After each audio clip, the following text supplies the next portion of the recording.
also encourage you to share the conversation on social media with the hashtag microcredentials series, and someone will be dropping that into the chat for you. So thank you again. Really looking forward to today's discussion. I'm honored to partner with DigiLearn. And so with that, I'm going to turn it over to DigiLearn Executive Director, Myra Beth, who will provide remarks and introduce Laverne. Myra, over to you. Thank you, Erica. On behalf of DigiLearn, we're delighted to partner with the Institute for this series on microcredentials.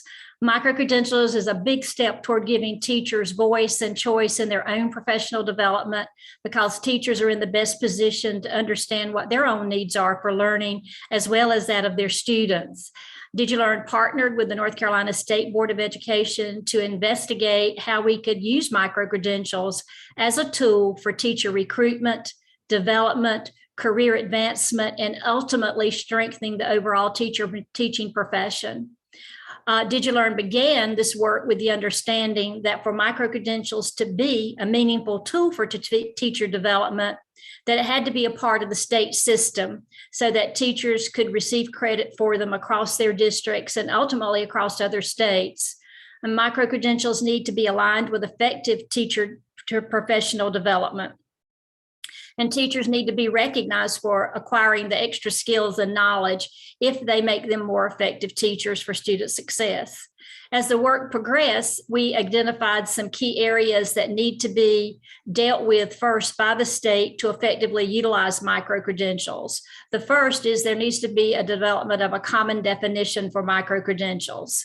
The second, you need to develop consistent quality assurance standards for microcredentials to be able to determine the rigor and quality of them. And third, we need to learn more about how microcredentials influence teachers' instructional practice and student achievement. And as we begin to investigate how other states were dealing with this, we found they were facing the very same issues. So we've developed a multi-state partnership, which you'll hear a little bit about today, to help develop solutions for the issues that we identified. And it's now my great pleasure to introduce our moderator for today, Laverne Srinivasan, who is the Vice President of Carnegie Corporation's National Program and the Program Director for Education.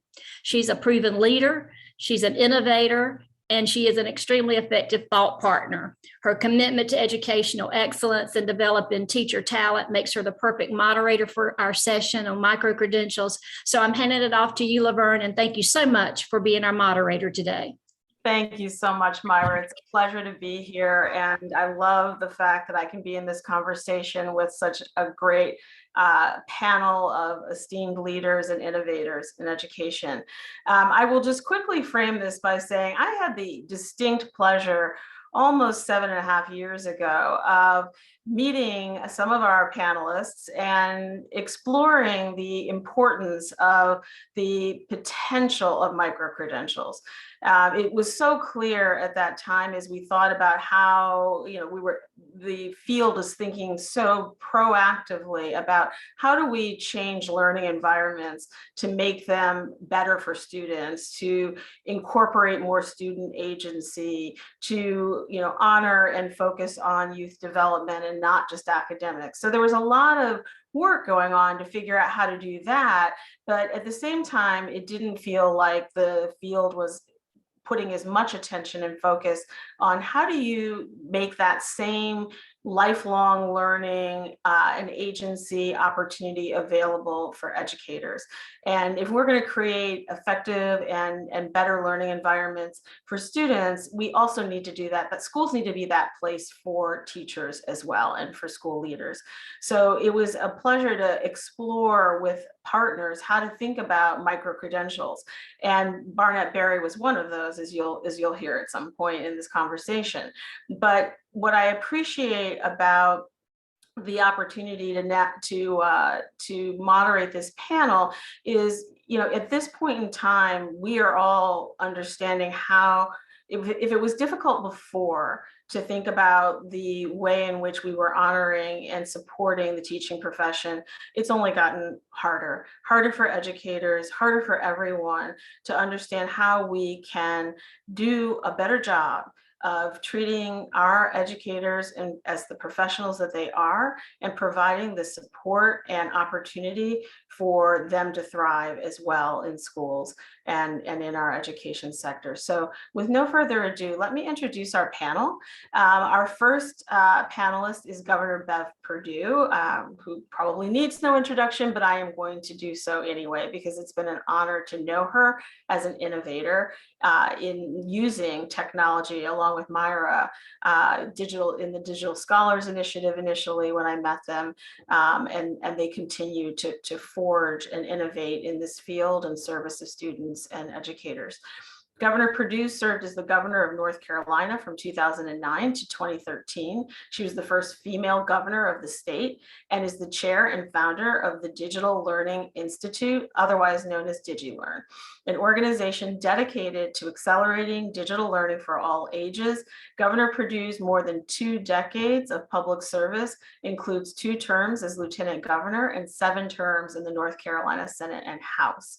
Our next panelist is Dr. Nish Goikolea, is the executive director of the Wyoming Professional Teaching Standards Board, an independent professional board created by the Wyoming legislature to support educators in monitoring their own profession.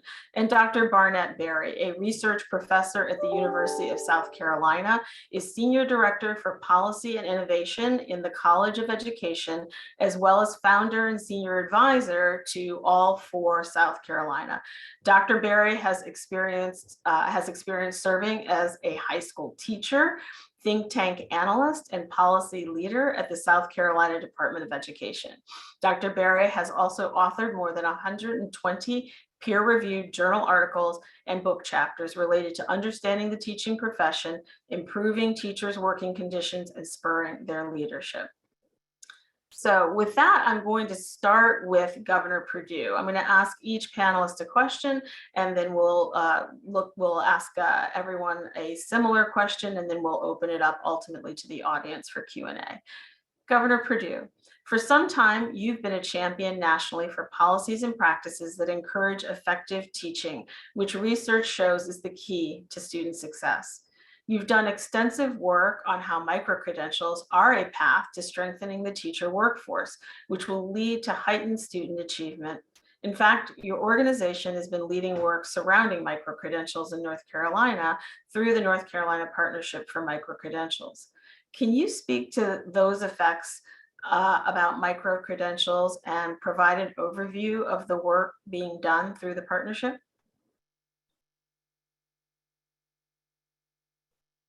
I believe you're on mute, Dr. Perdue.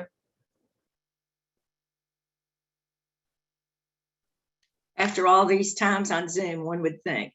Thank you, Laverne, for the introduction, and to my fellow panelists for being interested in this topic, but most importantly, to the folks out there in the audience, more than 500 of you who seem to share this kind of passion for perhaps rocking the boat, perhaps for mixing things up, perhaps for just offering a different venue, a different vehicle for professional development and teacher training in America. So that's what today is about. As Myra Best, who's the executive director of DigiLearn, and you just heard her talk, and I got started with DigiLearn, we thought, let's do it a different way. We had digital scholars, and they were teachers, real North Carolina teachers who were in the classroom. And there was no template for how to train them or how to make them digital warriors. That was the goal. And so we used a lot of experiential learning, a lot of real-time in-place laboratory learning, where teachers around the state could come in and observe and therefore pass it on to their schools. This worked until we wanted to go beyond our pilot size. And as we thought about how we were going to scale, we realized that unless there was some kind of intervention or accommodation from the state of North Carolina or from the State Board of Education, then it would be impossible, because digital scholars was not based on the traditional the seat time, the CEP that we are so familiar with, where there's a unit of time that the universities and other credentialing organizations use. This was all experiential. and it was rewarded based on competency. So there had to be some type of new model. We had an initial discussion with the State Board of Education, who was very interested in doing something different and a different tool. The main goal for us in the state board was to investigate how we could use micro-credentials in this state as a tool for teacher retention and development, and perhaps take it beyond North Carolina. The digital scholars' work led us to know that our definition of teacher learning extends beyond that usual CEU, the one size fits all, and it focused instead on demonstration of competencies. And that was a different animal in the zoo. So in 2020, DigiLearn and the State Board of Education of North Carolina developed the North Carolina Partnership for micro-credentials with other state and national partners. We were blessed to have RTI International and New America to help us investigate the use of micro-credentials as a tool for teacher retention and as a tool for teacher development in North Carolina and other states. That's when we went to Carnegie. Laverne, thank you very much for your help and your belief in us, to the Belk Foundation and the Z. Smith Reynolds Foundation for more support. Our work was based on one simple premise.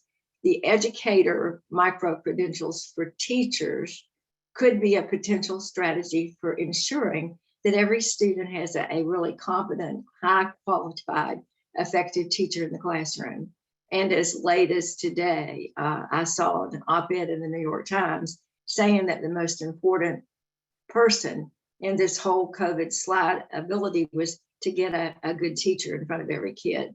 So we began with that concept, and that the micro-credential, because it could be done in a teacher's home or a teacher's school or wherever, and didn't require physical relocation to a site, would allow mid-career employees and other employees, most teachers who have to leave the profession to get ahead, to stay right where they are and learn in small increments while they kept their job.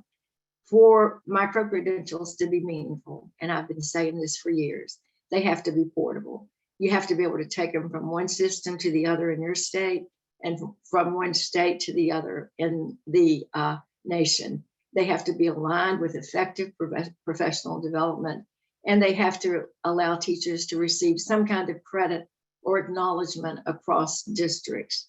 I believe personally that there has to be a level of compensation and recognition for the acquisition of a micro-credentials, because it's teachers going an extra step to benefit the kids. So it's all about teacher quality and teacher success. We developed a vision and a mission and a work plan. We conducted a national scan of what was going on. We worked with many of these panelists. We conducted a feasibility study of where North Carolina was and is, and where our assets are, talked to focus group teachers all over the country. And to assist in this strategy, the thinking work, the doing work, we appointed a task force to work in collaboration with our major partnership to review and debrief all of the understanding and the research and the data as it was gathered. We analyzed extensive national work and developed recommendations, again, for the State Board of Education of North Carolina. The board has endorsed all those recommendations because the key issues that we identified, Laverne, to effectively utilize micro-credentials for teacher retention, development, and career advancement are applicable to other states. DigiLearn and our board members decided that the next pathway, the next leap for DigiLearn itself, was to find partners who were willing from other states in the country to work with us on this kind of national effort around micro-credentialing and the data and research that goes with it, and the quality assurance standards that we must have for good, high-quality micro-credentials. That's where my fellow panelists come in. Today, you're going to hear from Wyoming and from South Carolina, two of the states who are already leading the way in this work. and who are part of our partnership. Arkansas has signed up as well. There are many states who have signed up. We've tried to build a group of partners now with this national work that are indicative of sections of the country that can represent rural, west, east, southern, urban New England, so that as we pull all this together, we'll have a pathway for the entire country to follow, perhaps. So thank you, Laverne. Thank you, Governor Perdue. Let me turn next to Nish. Governor Perdue, you already mentioned that Wyoming is one of the states that's involved in the project. Nish, you've researched extensively how micro-credentials are being used throughout the country, and you've used those best practices to inform a framework around how micro-credentialing programs look in Wyoming. Additionally, your state, Wyoming, is unique in the fact that its teaching standards board is independent of the state. Can you discuss some of the best practices you discovered and how you are prioritizing micro-credentials in Wyoming's public education system? Also, can you touch on how this independent setup of the board influences your ability to impact teaching standards and practices in the state, namely when it comes to micro-credentials? Absolutely. Thank you, Laverne, and thank you, Governor Perdue, for those great comments. And this is just a really exciting opportunity. And, you know, when we first started talking about this in Wyoming, it was in 2017, and it was, you know, kind of just this new idea of what is micro-credentialing and, you know, what does it entail and how can we better use it for our Wyoming teachers and students.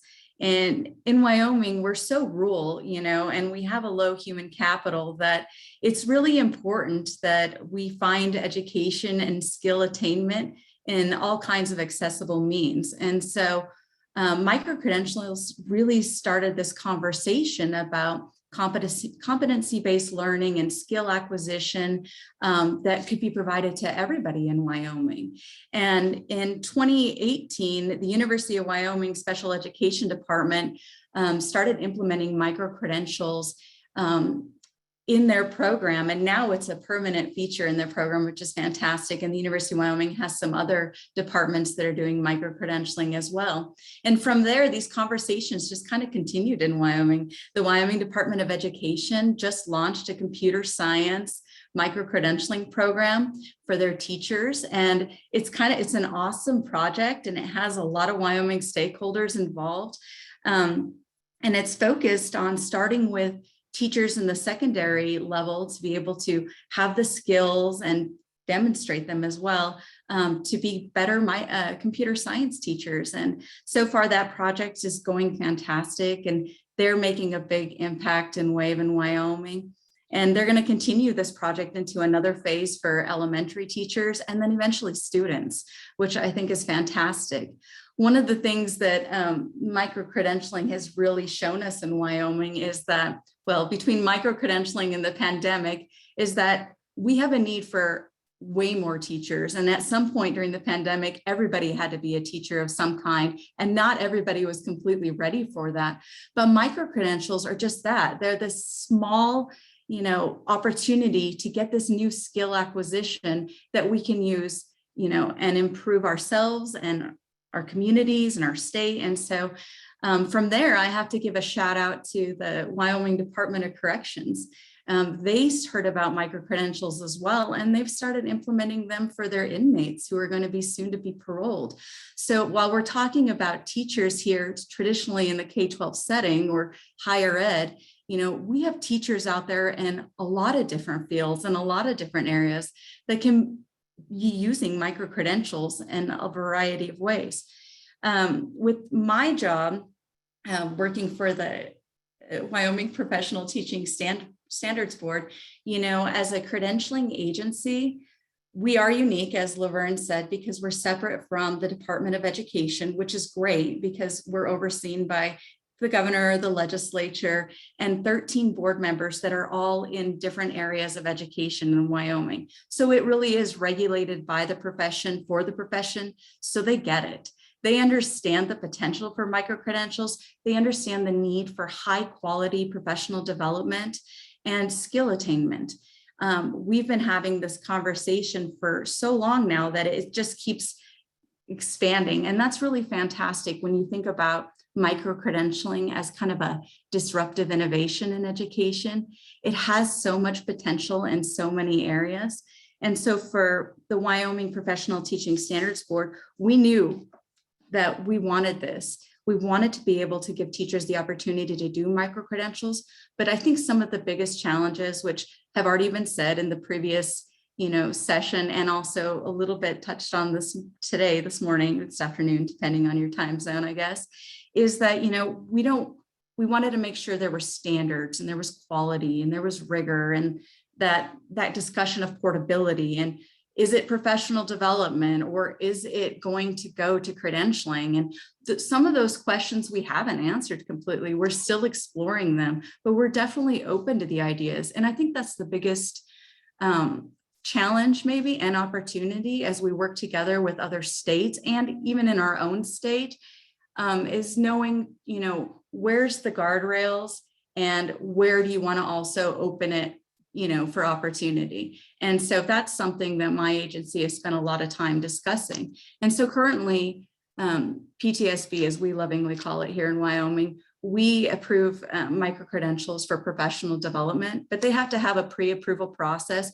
We want to make sure they have that research and evidence base backing on it. And so it's really exciting. And we think that there is some opportunity for credentialing as well. And we think that the best way to go about it is really involving all the stakeholders so that they understand, what we're trying to do and why, and how it can benefit their areas and their state. So. Thank you, Nish. What I love about this is people are in such a different place now, I think, with being willing to try something different, to expand our thinking and the opportunity space beyond what was traditionally accepted and understood. And it sounds like in Wyoming, you all are really sort of trying to hold on definitely to quality, but at the same time, try to figure out how to expand opportunity. And I think that is extraordinarily compelling. And we'll come back to that concept of what states can do, other states can do to achieve the kinds of progress that you have achieved in Wyoming. Let's turn to Dr. Berry, though. Dr. Berry, you are, as I said before, a lead researcher, author, and voice around understanding the teaching profession, especially when it comes to improving teachers' working conditions and spurring their leadership capacities. What role do you see micro-credentials playing in developing and retaining effective teachers in the profession? Well, thanks, Laverne. It's great to be with you again today, with the governor, Nish, and Myra on this important panel. I have three roles in mind for micro-credentials that could really accelerate the advancement of the profession that makes all other professions possible, by the way. But let me couch those three kind of ideas or roles in some evidence, which is where we need to begin. Over the last couple of decades, a growing body of evidence shows that working conditions, the right kind of working conditions for teachers, really do improve their effectiveness. Turn the audience to some work by John Pape and Matt Kraft about 4 or 5 years ago. Actually, in North Carolina data, Governor, assembled 10 years worth of test score data tied to individual teachers. And then he matched it to the schools that had a solid working conditions data, which North Carolina has been doing for a decade and a half. And they found that teachers who worked in more professional working environments had much higher value added to their student test scores, 50% more than teachers that were not working in such environments.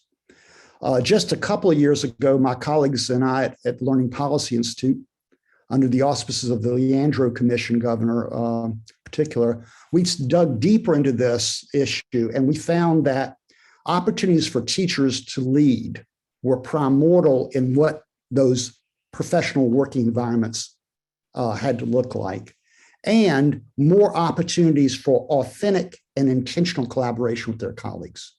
Those were the hallmarks of those professional working environments that actually led to greater student achievement gains. So with that in mind, there are three roles that I see micro-credentialing playing here. One, they can create a venue for the joint inquiry that has to be the mainstay of professional development, not just the sit and get. How can micro-credentials encourage teachers to work together in investigating what works and what doesn't and presenting evidence publicly? The second, and it's related, of course, is provides evidence for school and system leaders to identify and utilize which teachers have what expertise and how they may distribute that expertise more effectively. I want to come back to that later because we got to get away from the one teacher, one classroom model of the teaching profession if we're really going to serve children and families in the future. But then there's a third one. It serves as a means for teachers themselves to be the arbiters of quality of their profession. We need to, and I'm very proud of my colleagues at the University of South Carolina and in the state of South Carolina who are actually involving teachers in the development of micro-credentials themselves and creating opportunities for them to be the assessors of their colleagues. Those three roles can really take us a long way in finally advancing teaching as a profession, and micro-credentials can really help. Terrific. Thank you, Barnett. I really appreciate that. And we will come back hopefully in this next round to explore some of the things that you just referred to. Let me turn to a question that I'm going to ask all three panelists, and we'll go through give each of you a chance to respond, and then we'll turn to the Q&A. Thank you. I see questions coming in, and we definitely want to get to those questions. So let me start with this question for the group of panelists. How can states lead the way in ensuring that micro-credentials do play a robust role in the teaching profession? What barriers must be conquered to accomplish this, and how must states approach the introduction of micro-credentials so that they positively impact teacher efficacy, satisfaction, and student achievement? Why don't we start this time, if you will, with you, Nish? Sure, absolutely. So I think, it doesn't have to be an and or kind of thing. I think micro-credentials can be part of professional development if they're done right. And also all the traditional types of professional development can be there as well. I think the biggest barrier is just educating people about what micro-credentials are, what they look like, what the quality ones should have, and what kind of skills you should come out with at the end of it, And I think for administrators and legislators and different people in the state that have never heard about micro-credentialing, I think the first part is just really getting that discussion about this is what they look like, this is what, how they should be used. And that's kind of the first thing within the teaching profession. And then I would follow up with what Governor Perdue said, is that there should be some reward for this. There should be acknowledgement of the hard work put into this. And we've talked about it in Wyoming about we're working on getting a new licensing system and then perhaps putting this on their teaching certificates and acknowledging that, they put in these extra hours and this time and they have evidence to show they have this demonstrated skill. And maybe it should be tied to compensation as well. I mean, there has to be some incentive to do this work. And I think the same thing goes for the people who are looking into building more micro-credentials is, what is the ultimate goal and the outcome, and why could this be different, and how can this be more meaningful? So. Terrific. Thank you, Nish. Governor Perdue, would you like to build on Nish's response? And I will build on Nish's response because it parallels my thinking, Nish. Thank you very much. I use different words. I think there needs to be a consistent national definition of what a micro-credential is, what it means. And with that, there seems to me, because I'm so analytical, that there has to be some kind of quality standards for micro-credentials. And I don't know how to do that, but there's little known about the rigor and the impact on teacher practice, on student learning. And so some of these things are very new. And these are questions and practices that I believe need to be consistent across the country, if indeed the micro-credential is going to be portable. And so I think these consistent quality standards are really key once you have the definition. And I think this whole issue around competency-based learning and teaching, not versus, but in connection with or existing, coinciding with an accrual of time. These are fundamentally different ideas that often rub forces, but they don't have to. You can have competency-based as well as CEUs. I don't think you have to abandon the CEU, but I do believe that competency-based learning through micro-credentialing has got to be recognized in the state bureaucracy, in the system. For North Carolina, we've done both. We want a system that integrates micro-credentials into our professional learning system. And for us, that's the answer. And another challenge for me, my fellow panelists, is whether all teachers should participate, or do we dig in and allow self-selection, or do we target a specific group of teachers? During the pandemic, I thought a whole lot about that as I listened and learned with my work with NAGB on the declining math and reading skills across America. I thought, what can we do specifically for those teachers in those core content areas to help them face the dilemma of the COVID slide?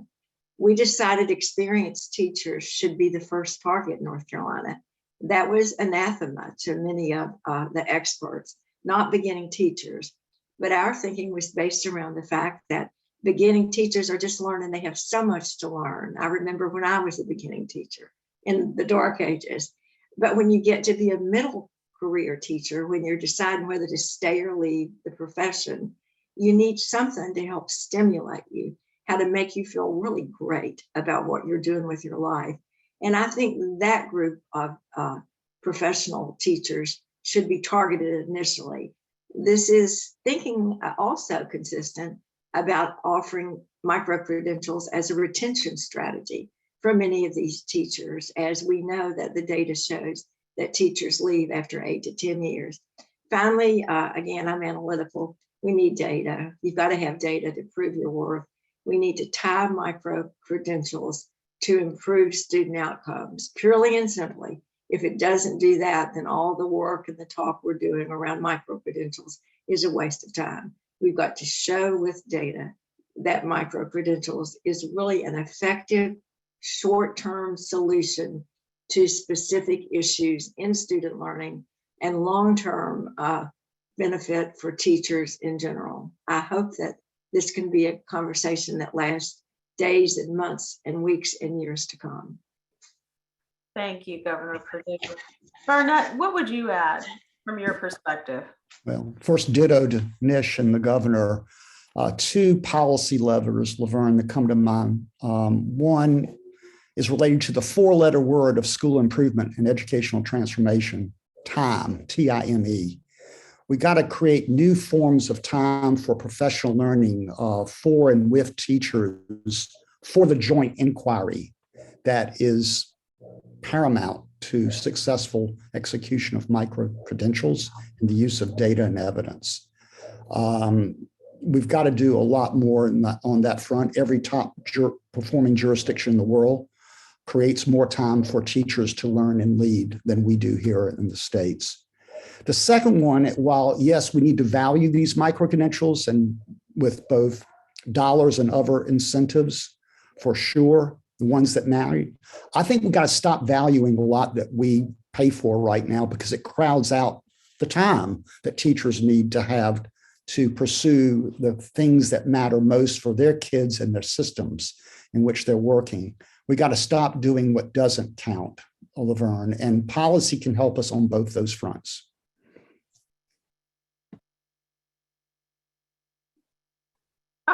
hard to come off mute there.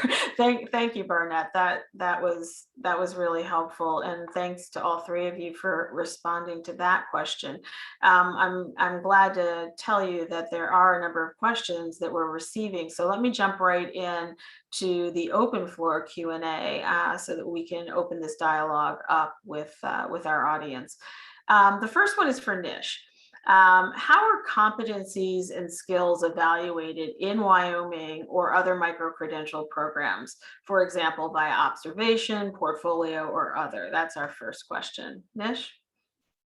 So currently, they have to be pre-approved in order to be awarded professional development in Wyoming. And so we're looking for, research-based evidence that's going to inform, what the skills we want the individuals to acquire, or whoever is creating them. We don't build them here in my agency, but we do see a lot of them. And so we're considered the recognizer in this portion. And so we're looking for research-based information in there. We're looking for a body of evidence, whether it's a portfolio, whether it's some kind of reflection, whether it's a video of the teacher using this skill in their classrooms.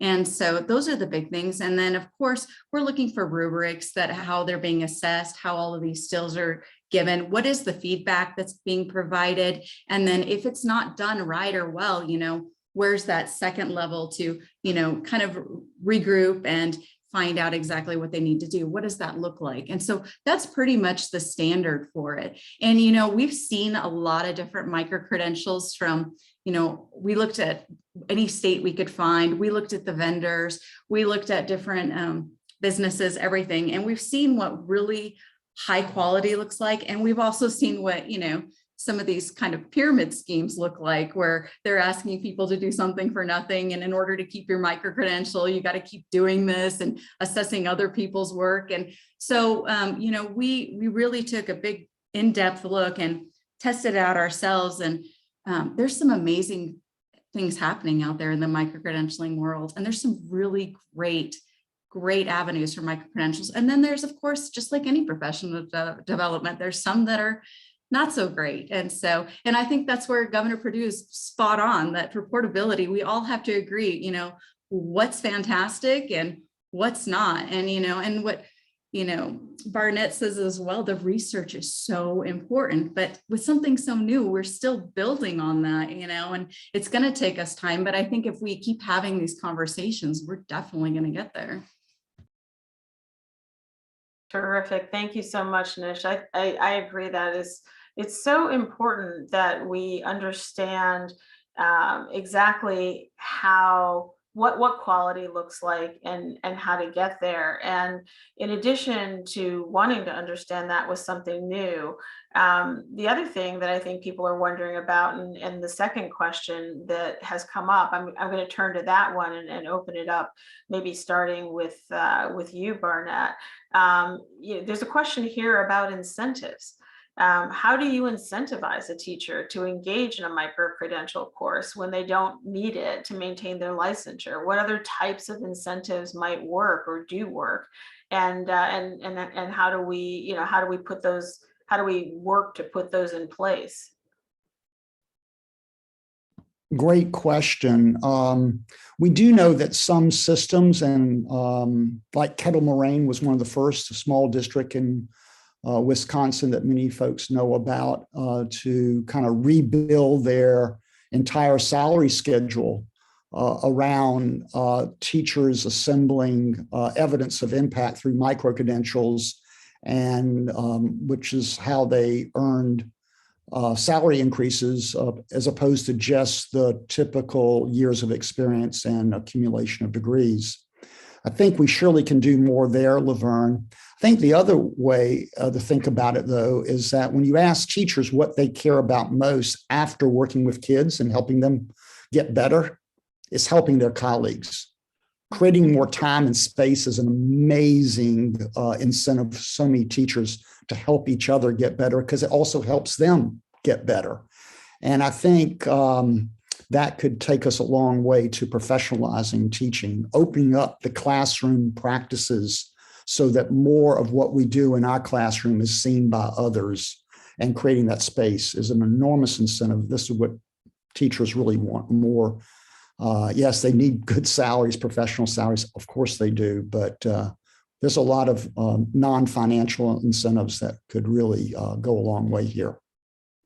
Yeah, I think the point about really creating a professional environment Right. for teachers to be able to thrive is and it is a great point, and actually relates to another question in a different way to another question that's come in to some other professions, right? So one of the questions that has come in is if some professions, including lawyers and doctors, for example, don't pay to maintain their certificates and update their learning, but educators do and do have to do that. And with rare exception, they can get support from a district. You know, how do we move to a system? The question is, how can we move to a system for adult learning for educators that's covered by the school system? And if so, how?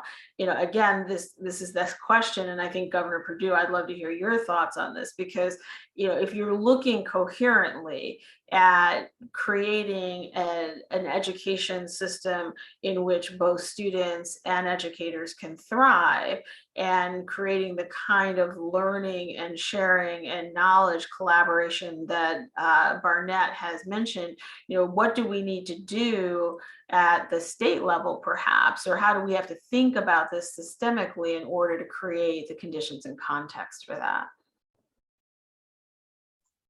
What you're doing with all this is rocking the apple cart. You know that there is a finite amount of money in the country, not nearly as finite as it was before the pandemic, because there's so many federal dollars right now that are flowing into education. But as a former policymaker and as somebody who's, you know, just so embedded into the thinking of a political and a state leader, I would say the first thing you have to do is create an angel, whether it's somebody in the State Department of Education, whether it's a great legislator. Somebody has to be for what you're for, which is enabling teachers to access funds for professional development in a new and different way. You need a cheerleader. Every state has got to have that, a leader for this whole concept of micro-credentialing. And if you can't find that, then you need to do it district by district. In many states, Laverne, the money for professional development comes into the state and goes down to the systems itself. And there the determination is made by the superintendent or by the principal about what it is that those teachers will learn around professional development. And that's an anachronism to the whole thing we're talking about. We want teachers to have the ability to make their own self-selection. And so what would I wish? I would wish that teachers would do just what we've done in the private sector. We've developed in this state and many others a great portfolio in the cloud of what it is I've acquired on my own, what it is I can acquire free through some of the online opportunities. And you build that portfolio. And then when you go to get a job or interview to be a new teacher or to be a transitioning teacher to another school system, you have that cloud-based portfolio. Doesn't solve the problem of money. My best friend is a realtor, and I spent lunch on Saturday listening to her complain about the $180 she had to pay to get her CED for the real estate exam. And so it's every profession in the country. I think it's a good thing that we require continued professional development. The rub begins to be when you have to decide who pays for it. I think we need to push as a group. It's one of the things this partnership could do. We could come out and say to the secretary and to the federal government, hey, we'd like some dedicated money for micro-credentials. So can I just quickly add something, Laverne? Absolutely, please do. So a few years ago, I think more like 7 or 8 now, the Bill and Melinda Gates Foundation sponsored a study of professional development. I was fortunate to be on a task force that was associated with some of that work. I think that the researchers pointed out that about $18 billion was spent on a year on professional development around external providers. Think about how those dollars could be reallocated, Governor, without us spending any more money. I think that is one place to start. The second place is when you listen closely to teachers, they're being programmed to death more and more of these programs are coming in, what can we get rid of and how can we, that's not working, and reallocate some of those resources to exactly what the governor is speaking to and what Nish is speaking to. I think there's money in the system, but we're going to have to probably gore a sacred cow every once in a while. Governor, something you know something about doing. So let's. That's not a bad thing. Let's get to work. Yes. Don't let it be my cow. That's right. Okay, so with that, I'm trying to get to as many of these questions as I can. So I think this might be our last one, but let's give it a try to see how quickly we answer this. The question is, do you know what states are also innovators with micro-credentials for district and school leaders? I don't know, Nish, if you want to kick us off there, perhaps based on your research. Sure, I'll start this, but I'm sure Barnett has a whole bunch to add to this as well. But, there's a lot of states and they're in all different kinds of areas and sections and disciplines. And so, back when we started kind of looking into this ourselves in 2017, there wasn't as many, but now, nearly every state is talking about this now.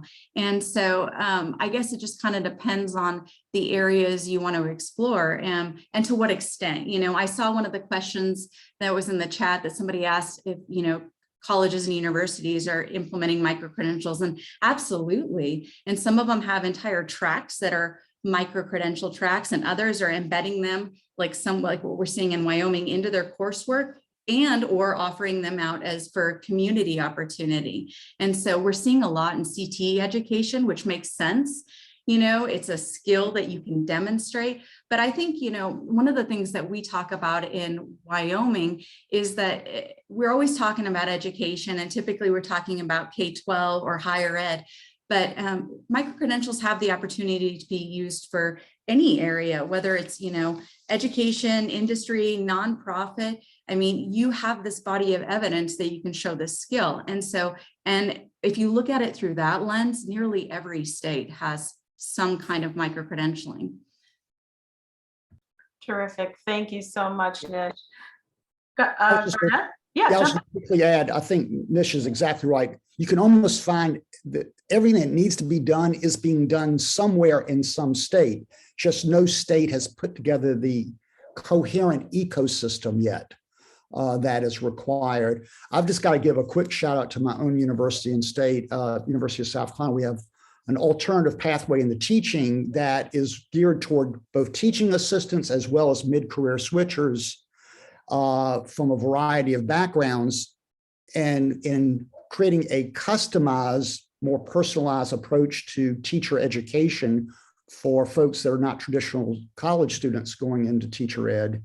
We're using micro-credentials to help them document their expertise as they have a much more fluid and more customized approach to learning to teach while working in close partnerships with, I think now 24 school districts in South Carolina. So this is how we're beginning to use it, but there's so many other states and districts that are putting together other innovations that we need to figure out how to put together in that ecosystem, Laverne.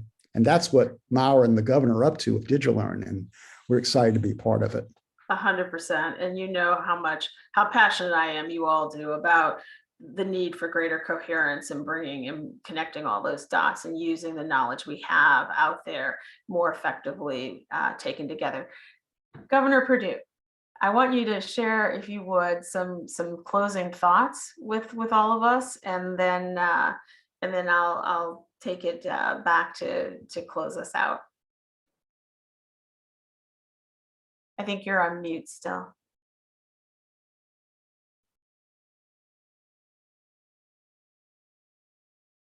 Let me see if I can unmute you. My screen went away, sorry. Oh, there we go. No problem. Yeah, you've heard all of the panelists. Thank you to Laverne and to Barnett and to Nish for the comments, and for Hunt, for everybody for putting this together. And I'll thank you more formally at the end of my comments. I think you all know, that the audience knows, and we know that you heard us talk about the beauty of micro-credentialing. the effectiveness of allowing people in their own space and their own time to get different kinds of credits. I think we all experienced that again during the pandemic. We knew that we needed to keep learning, and we did it in little pockets of time in front of our own laptops. And so micro-credentials continue to emerge as this vehicle for delivering effective professional development. I still believe that we need the data. We need to prove that the quality of the teaching developed through micro-credentials leads to increased student performance. And so that's the bottom line. A micro-credential provides teachers with the opportunity to learn and get competencies with some kind of input from an outside evaluator. I would hope it would be a non-judgmental, non-biased evaluator, if they complete it in their own time in a positive atmosphere. I think that standards and policies have to be developed, and they have to be consistent. We need a definition of what a micro-credential is. We need to have those standards for policy and what it is that will complete a micro-credential experience. There has to be some type of tying into the licensure. I can't go down that road, I'm too old, but somebody has to figure out how you can do the seat time CEU with this alternative type of professional development, professional learning.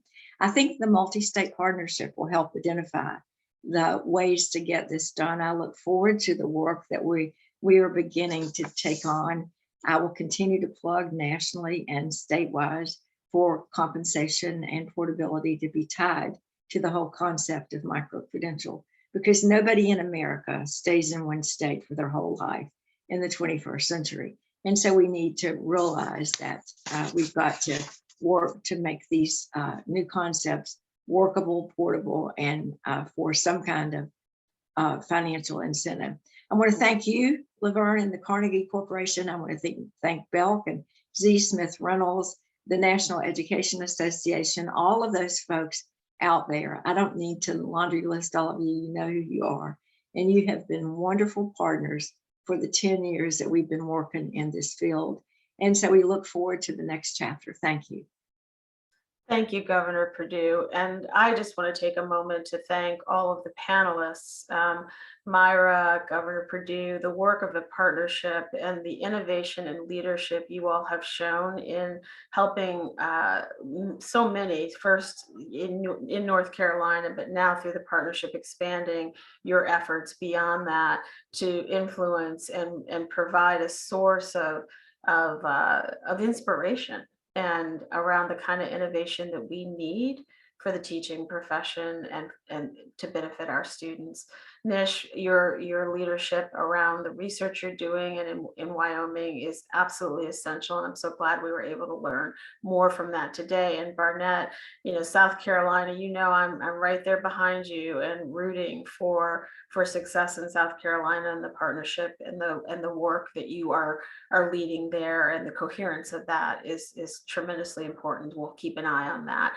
And last and definitely not least, the Hunt Institute, thank you so much for hosting this conversation. It is a pleasure to be a part of it. I'm going to turn it over to you, Guy. Thanks so much, Laverne, and thank you, Governor Perdue, Dr. Berry, and Dr. Goicolea for leading us in this important discussion. I also want to thank our colleagues at DigiLearn for their partnership in making this discussion a success. Before we close out, I want to turn everyone's attention to our upcoming discussion in the series. The final installment of this series, titled Policies to Support Micro-Credentials, will take place on February 2nd from 2 to 3 p.m. It will feature Tom Vander Ark of Getting Smart, Michelle Mills-Miles of Learning Forward, Dr. Ann Kaufman of the National Education Association, Dr. Tom Tomberlin of the North Carolina Department of Public Instruction, and Bobette Ray of the Arkansas Department of Education. You can register for these discussions by going to hunt-institute.org/resources/upcoming-webinars.